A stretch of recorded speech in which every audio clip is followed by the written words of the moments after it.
Buenos días, bienvenidos a una emisión más de Entre Ecos, este programa que se transmite a través de Ultimátum.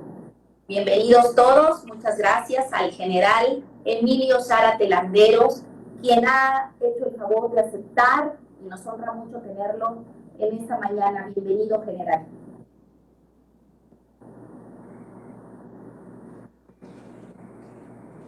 ¿Me escucha, general? Sí, me escucho. Sí. Bienvenido, estamos en vivo ya en el programa. Muchas gracias por aceptar esta entrevista. No, pues gracias por la invitación, licenciada Marvin. Es muy honrado estar con usted en su programa, estar con su auditorio. Y vamos a empezar a hablar de armas nucleares. Cuando yo hablo de este tema, le pregunto en el auditorio qué se imagina con un arma nuclear. Y yo las respuestas que he tenido, principalmente me hablan de una detonación muy fuerte, me hablan, imaginando estas fotografías que hemos visto de una explosión donde se va formando un hongo, también me hablan de una destrucción total y acompañado de varias muertes. Pues todo esto es un arma nuclear. Es decir, que el arma nuclear actualmente es el arma más poderosa que ha hecho el hombre. Sin embargo, no ha sido empleada en ninguna guerra.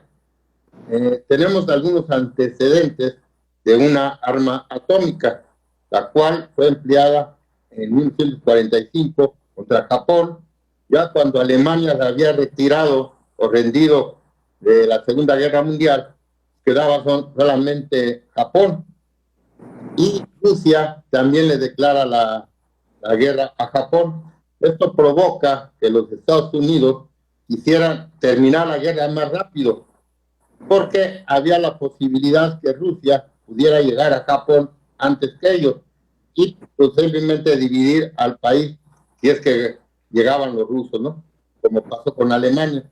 Es por eso que el presidente de los Estados Unidos en aquella época, el presidente Truman, toma la decisión de emplear un arma de potencia, que fue la arma atómica, y que antes de emplearla es el primer ensayo de un arma de este tipo que se realiza hace exactamente 79 años.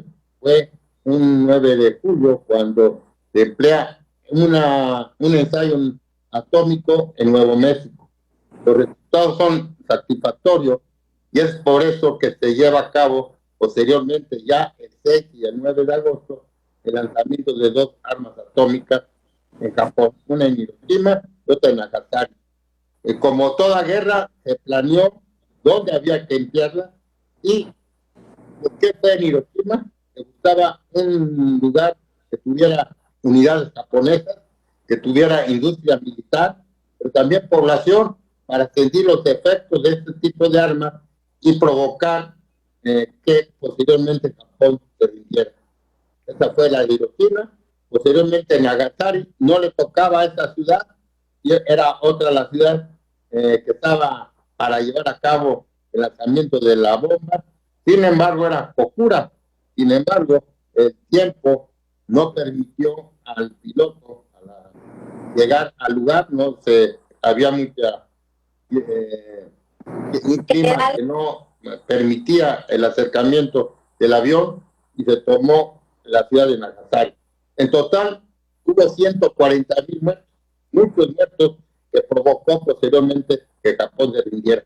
Pero, ¿qué quiero decir? Que esos 140,000 muertos fueron en el impacto de una bomba atómica. Sin embargo, en total, una vez que pasó el tiempo, siguieron produciéndose muertes por cáncer, por enfermedades en los pulmones, y esto provocó finalmente un conteo de 242,000 muertos por la bomba atómica, ¿no? Desde 1933 se empezaron los primeros trabajos para crear una bomba nuclear, y esto fue el origen para poder posteriormente, como hoy lo vemos, que ya varios países tienen este tipo de armas, ¿no? Sin embargo, no se puede comparar lo que pasó en Japón, lo que puede suceder si se llegara a usar una bomba nuclear. muchas gracias, muy amable, nos ha ilustrado mucho en este preámbulo sobre este tema. Se me adelantó usted, no me permitió presentarlo, así que si me permite voy a leer un poquito de toda su amplia trayectoria. Gracias a todos quienes ya están conectados con nosotros en esta mañana. El general de división diplomado de Estado Mayor, Eduardo Emilio Zárate Landeros, ingresó al ejército mexicano como cadete en el heroico Colegio Militar en 1969. Cursó la formación de oficiales, licenciado en Administración Militar, maestría en Seguridad y Defensa Nacional, curso de observadores militares de la ONU para las operaciones en el mantenimiento de la paz. También cursó apoyo logístico a las operaciones de mantenimiento de la paz de las Naciones Unidas. También cursó alto nivel en Derechos Humanos impartidos por la Universidad Autónoma de México. Es diplomado en el surgimiento de Israel moderno impartido por la Universidad OR México. Doctorado en Educación en la Universidad de Cuautitlán Izcalli. Ha dado diversas conferencias en planteles militares y civiles. Los últimos cargos que obtuvo fue jefe de la sección quinta, planes estratégicos del Estado Mayor de la Defensa, comandante de la 20 Zona Militar en Colima, en Guerrero, y también en Chihuahua, director de Educación Militar y rector de la Universidad del Ejército y Fuerza Aérea, comandante de la Tercera Región Militar en Sinaloa, comandante en el Primer Cuerpo del Ejército, fue comandante también de la Quinta Región Militar en Jalisco y fue oficial mayor de la Secretaría de la Defensa Nacional. Entre sus cargos y comisiones, fue ayudante del secretario de la Defensa Nacional, ayudante del presidente de la República, director del plantel militar, agregado militar de la Embajada de México en Estados Unidos, miembro del Estado Mayor de la Junta Interamericana de Defensa con sede en Washington, Estados Unidos. También fue integrante de la delegación mexicana en la Conferencia de Seguridad Hemisférica dentro de la OEA. Ha recibido diversas condecoraciones, mérito docente, mérito facultativo, Legión de Honor, de servicios distinguidos, la distinción naval, la distinción militar, en perseverancia institucional por haber cumplido más de 45 años en el ejército de forma permanente, mención honorífica como comandante del Tercer Regimiento de Artillería al llevar operaciones en la aplicación del Plan DN3 en el estado de Tabasco. Es general en retiro, pero actualmente es director de la revista Armas, la única edición de tema militar en México y que está dirigiendo el general Zárate actualmente. Nos honra mucho, general, que haya aceptado esta entrevista. Nos ha hablado ya de un preámbulo de las armas nucleares en el mundo, pero pareciera que México no tiene participación. Yo le quisiera preguntar, ¿qué países tienen armas nucleares? ¿En qué lugares? Y también que nos pueda comentar qué posición tiene México respecto a las armas nucleares. Ok, pues vamos a empezar con la parte de México. Fíjense que México, pues, basado en su política exterior, que es reconocida en el mundo, en 1967, aquí en México, se dio una reunión de todos los países de América Latina y firmó lo que conocemos como el Tratado de Tlatelolco. Es un tratado que deja libre a toda América Latina del uso de armas nucleares, pero no va ahí nada más. Es un tratado que, aparte de no tener ya, todos los países se comprometen a no tener armas nucleares, también se comprometen a no guardar armas nucleares de otro país. Hay ocasiones que, digamos, Estados Unidos tiene armas nucleares en algunos países de Europa. Rusia tiene armas nucleares actualmente en Bielorrusia. Entonces, en un momento podía pensarse que el territorio de América Latina pues, podía almacenar algún arma nuclear, principalmente de los Estados Unidos. También este tratado de Tlatelolco lo prohíbe. También no se permite poner emplazamientos en territorio de América Latina. Pues este tratado entra en vigor el 25 de abril de 1969, a excepción de Cuba. Sin embargo, Cuba en el año de octubre de 2002 firmó ya el tratado, y eso ratifica y hace un éxito este tratado y la diplomacia mexicana en el aspecto de armas nucleares, ¿no? Tanto fue así que el que inició con ese tratado, con esos acuerdos, fue el embajador Alfonso García Robles, que posteriormente en 1982 recibió el Premio Nobel de la Paz, ¿no? Esa es la, digamos, la gran participación. También me quiero adelantar que ese tratado salió antes de un tratado mundial, o sea, fue como una base para que el resto del mundo buscara un tratado para que la mayoría de los países no construyeran armas nucleares.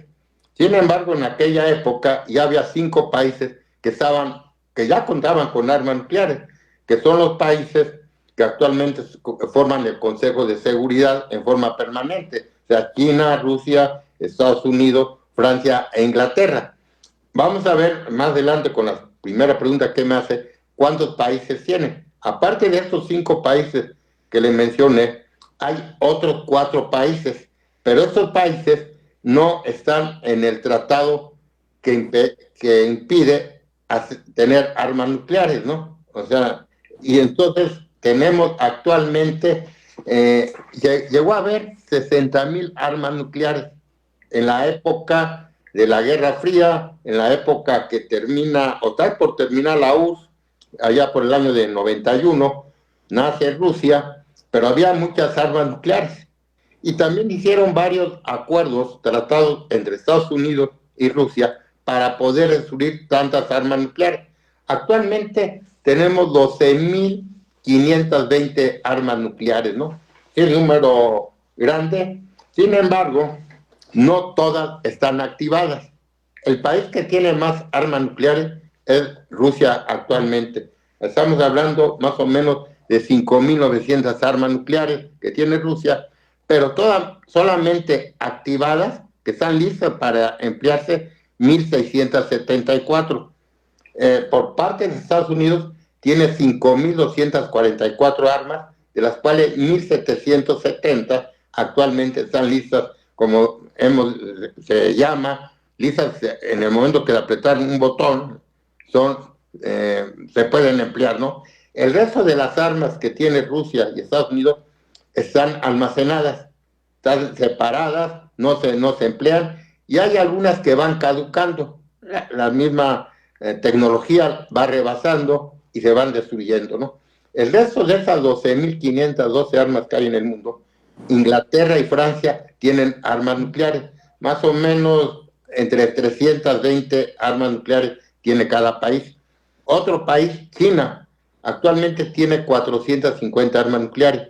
Sin embargo, bajo la dirección de su presidente Xi Jinping, tienen un programa de estar construyendo armas nucleares.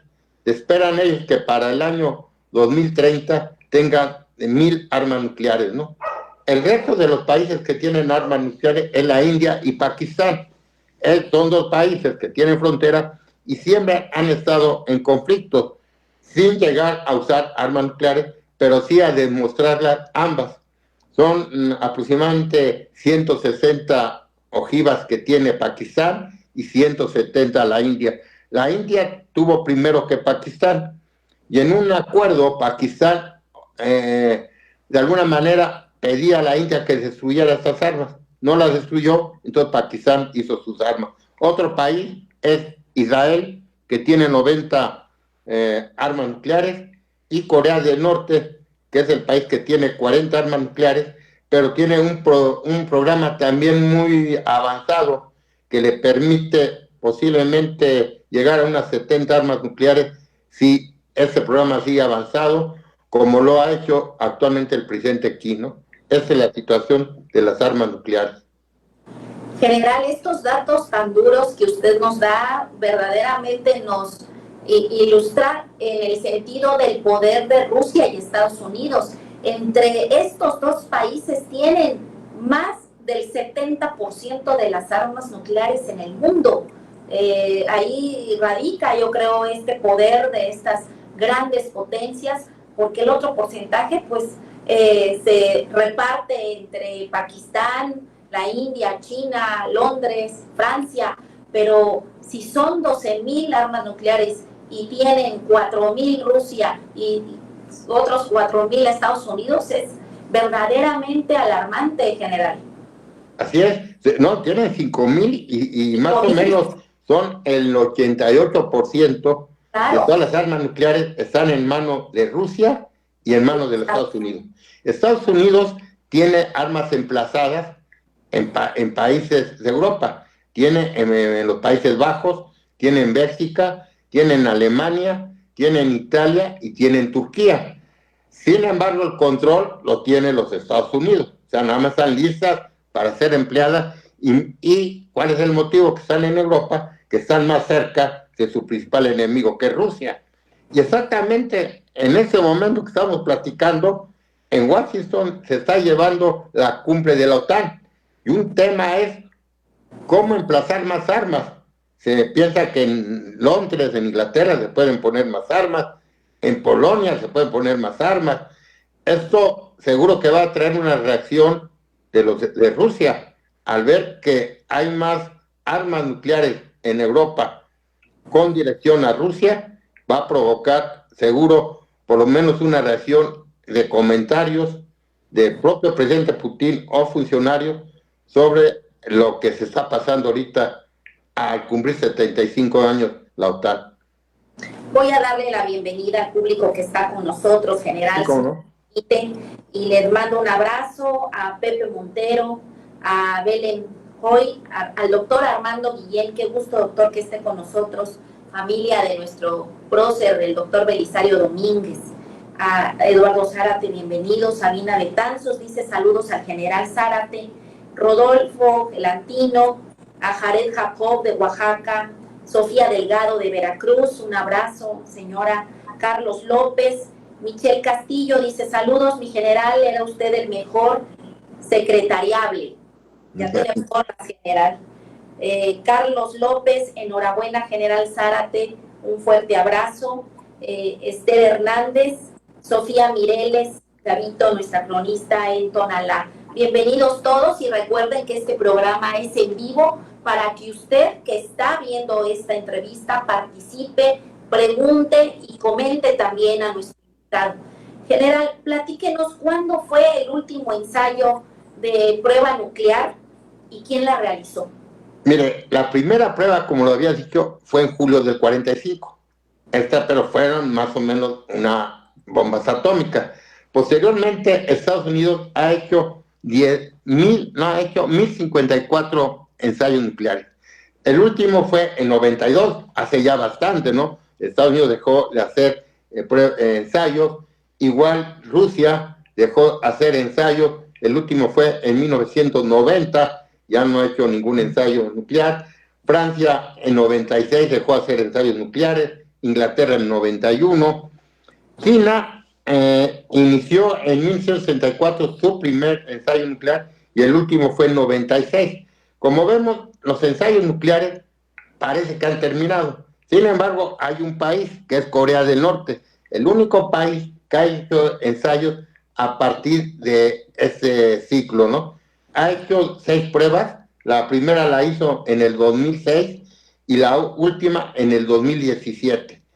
Pero si comparamos la última prueba que hizo Corea del Norte en el 2017, fue 60 veces más potente que la bomba atómica que hablábamos, lanzada al término de la Segunda Guerra Mundial, ¿no? Esa es la capacidad.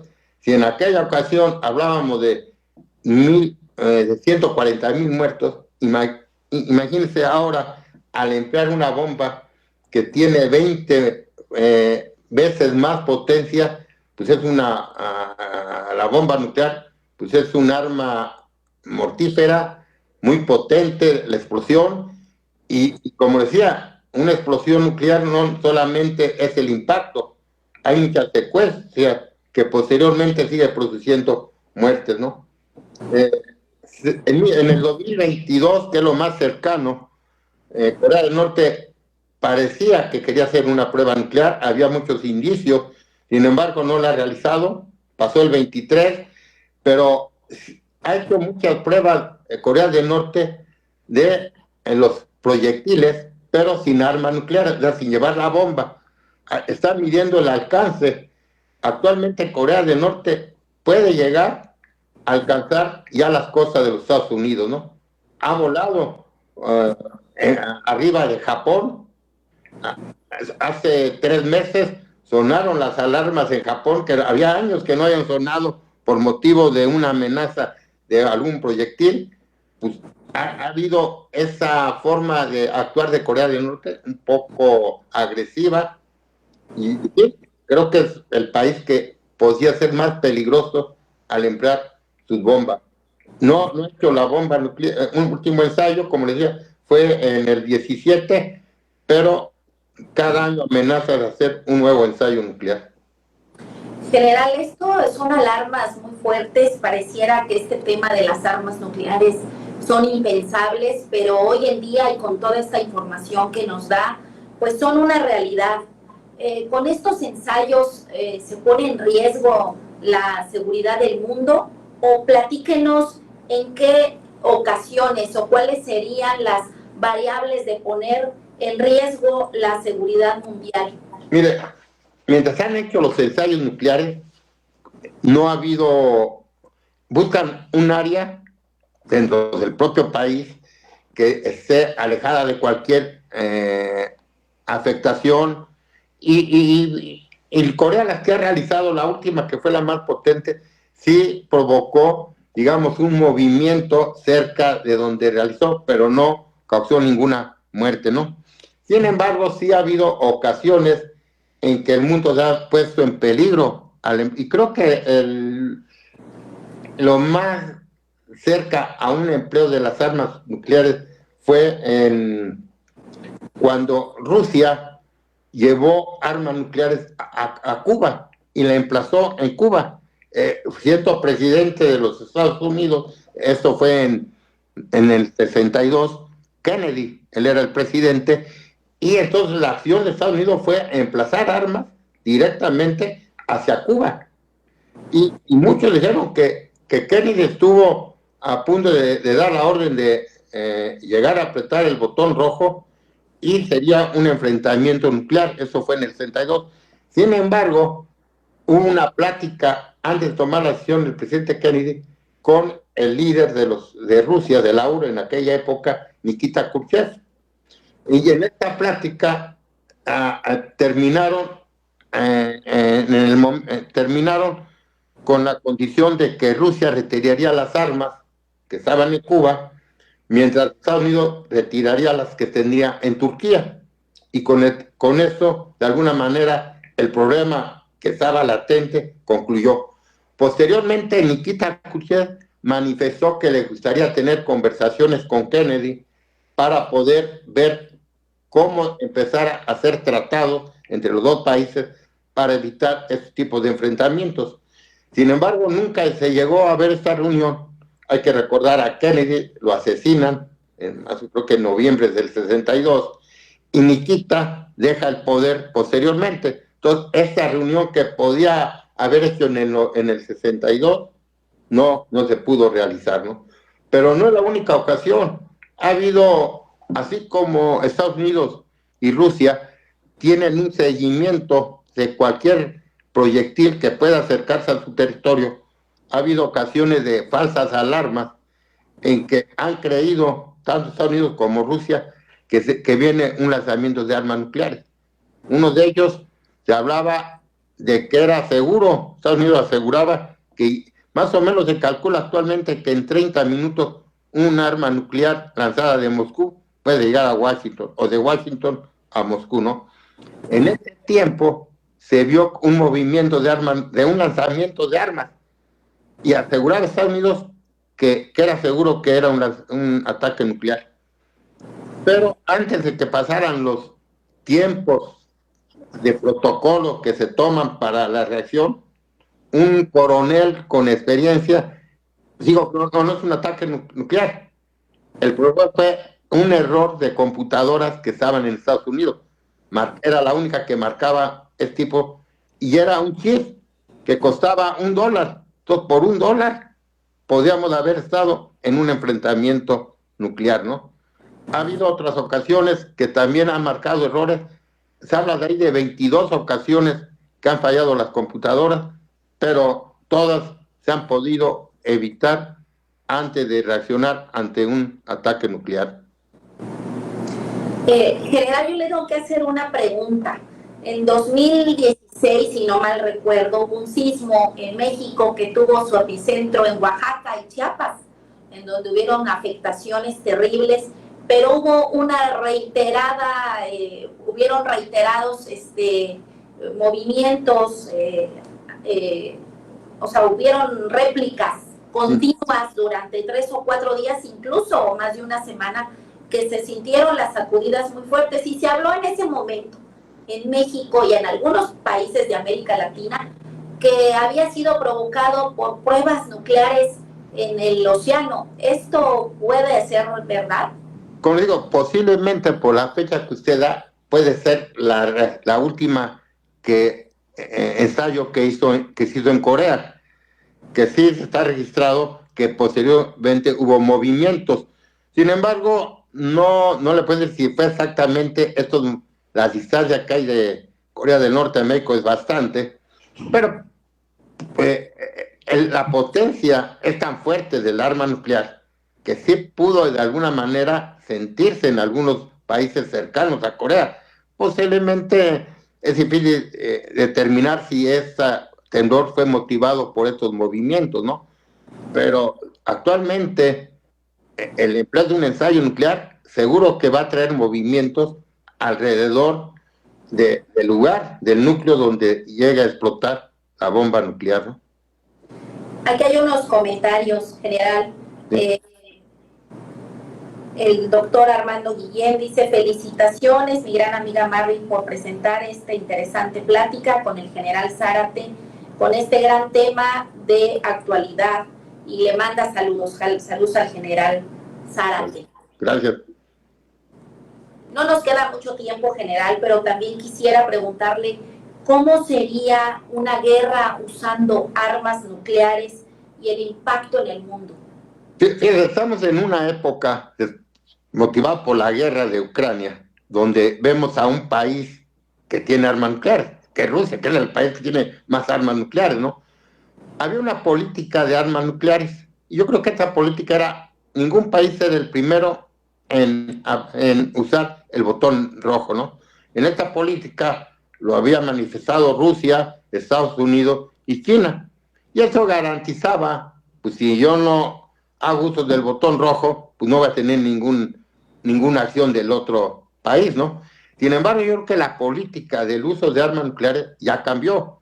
Hemos visto al presidente Putin, en varias declaraciones, la posibilidad de emplear un arma nuclear si ve amenazada. Y hoy en la mañana, con las declaraciones que están haciendo en la OTAN, lo acaba de mencionar Noel, otro funcionario de alto nivel, que van a seguir mucho hasta dónde quiere llegar la OTAN, porque si se pone en peligro la seguridad nacional de Rusia, ellos son capaces de usar un arma nuclear, ¿no? Por otro lado, el presidente de Estados Unidos, Biden, también lo ha hecho, no contra Rusia, pero sí contra Corea del Norte. Corea del Norte manifestó que cualquier tipo de maniobra militar que se realiza actualmente entre Corea del Norte, entre Corea del Sur, Japón y Estados Unidos es una amenaza para Corea del Norte. Ellos pueden emplear un arma nuclear si ven que esta amenaza sigue creciendo. Entonces Biden le contesta que en el momento que ellos usen un arma nuclear, Estados Unidos usará varias armas nucleares hasta destruir a Corea. Entonces, como vemos, está cambiando la política. China, que no había emplazado armas, ya está pensando en emplazar armas, tenerla lista, como la tiene Rusia y Estados Unidos. Pero en Estados Unidos, en una universidad, se llevó un ejercicio donde venía un ataque ruso. Son 30 minutos que tiene que responder el país, Estados Unidos, para contratar. Pero una guerra actualmente no sería un solo proyectil. Estamos hablando posiblemente de un ataque de 10 a 20 proyectiles en forma simultánea. Lo más peligroso es el país que le va a contestar este ataque. Va a ser el doble o el triple. Entonces, en ese ejercicio, hoy nos habla de miles, de millones que afectarían en menos de 5 horas en el mundo, ¿no? O sea, sería una guerra que los dos países saben del gran peligro usar un arma nuclear, ¿no? Y saben los dos países que el primero que la emplea, en menos de media hora, va a tener una contestación mucho más fuerte. Esto creo que de alguna manera, no, por un lado, evita que hasta ahorita alguno de los dos quiera usar o empezar una guerra nuclear. General Ernesto León Espinosa, bienvenido. Al doctor Iván Morillo, también del Ecuador. Al doctorando César Barragán, desde Bogotá, Colombia, dice: fraternal saludo al general Zárate, muy lúcida y experta su exposición. Un abrazo desde Bogotá. Gracias. Al doctor Iván Morillo, de la Universidad del Ecuador, desde Quito, dice: excelente tema, muy buena entrevista al general Zárate Landeros, felicitaciones. Ernesto León Espinosa dice: felicitaciones a los dos por tan importante e interesante tema, que son actuales y de gran interés. Pues tenemos un gran auditorio general, pues del Ecuador, de Colombia, de México, de Chiapas, de otros estados, y pues desafortunadamente el tiempo se nos termina. General, ha sido súper interesante este tema, temas que son actuales, como usted dice. Los ensayos nucleares son una realidad, las amenazas también son una realidad, principalmente de Rusia con la postura fuerte de Putin, pero también de Estados Unidos con las contrarrespuestas que ha tenido el presidente Joe Biden, y que, como usted ya nos dijo, México no está a un lado de estas situaciones. Y qué ilustrativa ha sido con toda esta perspectiva que nos da, pues, de las instalaciones navales que Estados Unidos tiene en Europa, y claro, esta postura también tan activa de Corea hacia estos temas. Denos su cierre, general, los últimos minutos. ¿Con qué cerraría con este tema de las armas nucleares y su impacto en el mundo? Pues, agregando nada más que el último acuerdo que había entre Rusia y Estados Unidos, que era el SAR-3, también ya quedó, digamos, suspendido, ¿no? No, Rusia fue el primero que dijo que se salía, posteriormente Estados Unidos. Y ese acuerdo servía mucho porque era para el control de armas, ¿no? Hay un organismo a nivel mundial que controla todo tipo de armas, y mi cierre sería que pues, hay que dar seguimiento a cómo a las diferentes declaraciones de los dos presidentes de Estados Unidos, de Rusia, la declaración igual de Corea del Norte, de China, para ver hacia dónde vamos. De Irán no tiene armas nucleares, pero está en un proceso para hacer un arma nuclear, ¿no? Entonces, es un arma que ojalá nunca se use, pero mientras exista una, hay peligro que se usen. Y en general, pues estamos viendo todas las que son misiles, pero toda la destrucción en Gaza, con este enfrentamiento tan triste, tan fuerte con Israel, y que vemos toda esta devastación humana, devastación de infraestructura, pero todas estas muertes que son innecesarias, tan sentidas. Y bueno, toda esta actividad que Asia tiene, China y Corea, y bueno, le agradezco profundamente. Quiero despedir al público que está con nosotros, al profesor José Alfredo Moreno, a Raúl Peña, felicidades, gran entrevista, mi general. Nuestros músicos militares y también diversos militares de diversas armas están conectados con nosotros, cosa que me da mucho gusto. Y a usted, general Zárate Landeros, gracias por esta oportunidad de compartir con usted y por ilustrar al público de Entre Ecos y Ultimátum con toda esta expertise que tiene usted sobre las armas nucleares. Le reitero que pueda pronto estar nuevamente con nosotros, ya sea dando continuidad a esta entrevista de las armas nucleares, o bien diversos temas, porque usted es un hombre culto en su área castrense y puede a los mexicanos, a los chiapanecos y iluminarnos con toda esa expertise, con toda esa experiencia militar que usted tiene. No, pues gracias a él, a su público un saludo y a usted por haberme invitado esta mañana para hablar de un tema tan interesante. Muy buenos días. Muchas gracias, general. Buenos días, gracias a todos ustedes. Un abrazo al Ecuador, un abrazo a Chile, a España y a Colombia, quienes estuvieron conectados con nosotros. Gracias a ustedes, a Alejandro, a Raúl, nuestro equipo de producción, a Ultimátum. Estamos despedidos. Muchas gracias.